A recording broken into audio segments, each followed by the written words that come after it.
commemorated the entire reigns of kings and queens. The deciphered glyphs revealed the names of Maya royalty: 18 Rabbit, Smoke Jaguar, Stormy Sky, and Lady Shellstar. The lives of these rulers, their ancestors and their conquests, all the stories locked within the glyphs, could finally be told. 15 years after discovering the skeleton with the jade mask, Alberto Rus would now learn his identity.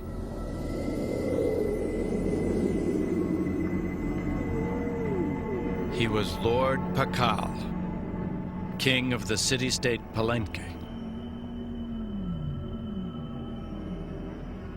The 10th in a line of rulers that stretched back 3 centuries. He ruled for almost 70 years. Lord Pakal was one of the most powerful kings in the history of the Americas.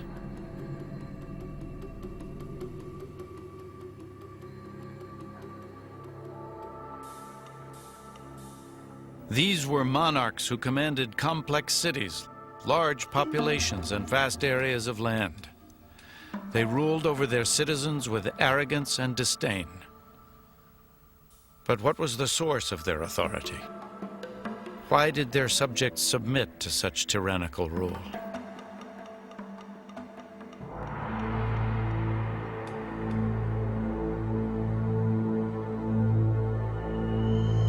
We keep looking for the underlying source of the power of the kings, searching for economic and political and military power on a fairly grand scale.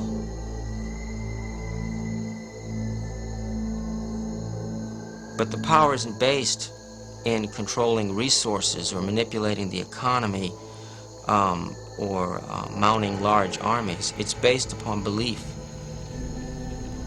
That is the power of the Maya kings, and it was a great one, and it achieved great things.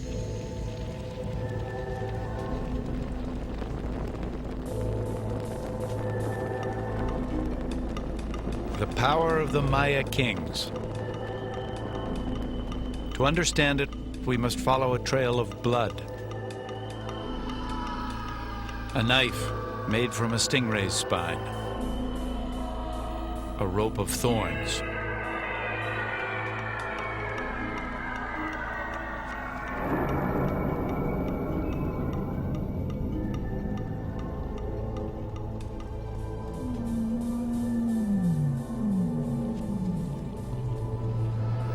These are the keys to comprehending the Maya and the sacred power of their kings.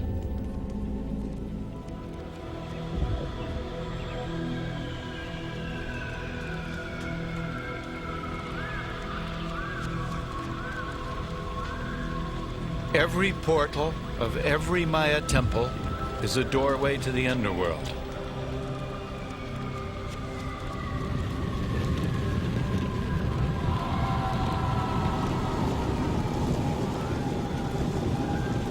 Inside this temple, it is the duty of both king and queen to reenact the mythical moment of Maya creation.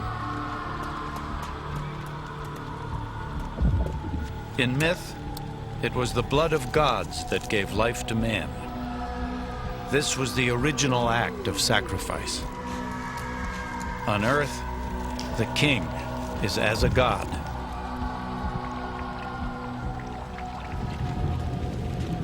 And blood is the price of power, the debt to the gods that must be repaid. Myths and symbols will not suffice. Blood must be shed.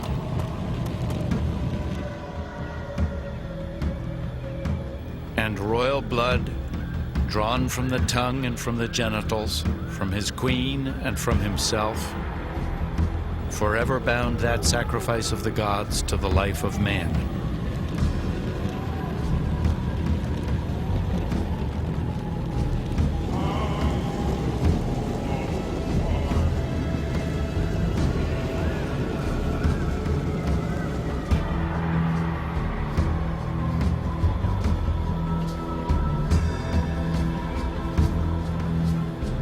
As his subjects watch, the bloody sacrament of the king spirals upwards to the gods.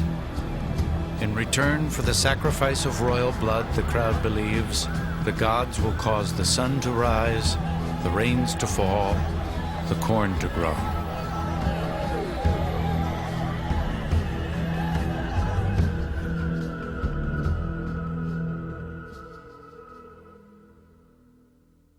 For art historian Linda Sheely, these macabre bloodletting rituals provide the final key to understanding the Maya.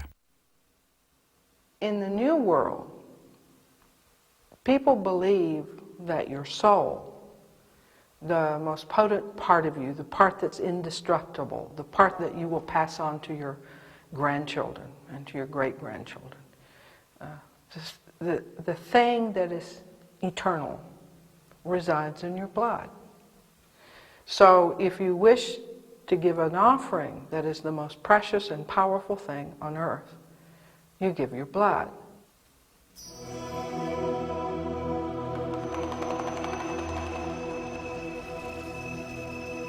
When the king gives his blood, he's first of all giving the most powerful substance on earth, because his blood, because of his ancestry, because of where he comes from, because of the amount of times that he travels to the other world and comes back, his blood is more potent than an ordinary person's. Remember that the kings had to do rituals of genital bloodletting and self-laceration on a regular basis. So that kind of keeps you honest, you know. I think if we had some genital bloodletting in modern politics, it would thin out the herd and might be a good approach to finding the honest politicians. In fact, all Maya gave offerings of their blood. The difference between them and us is we have it easy. We say you can tithe. You can give money out of your pocket. You can give something that doesn't hurt, something that really doesn't cost you anything.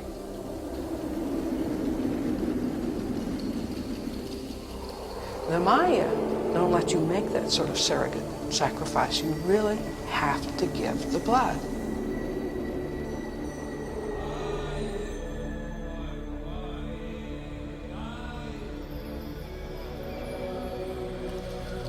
And there were other even bloodier offerings. Skull racks commemorate war captives sacrificed to ensure the continuity of the Maya world.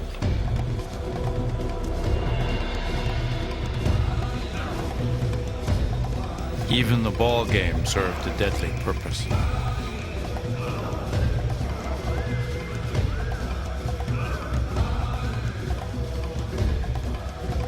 The contest, in fact, is not a game at all.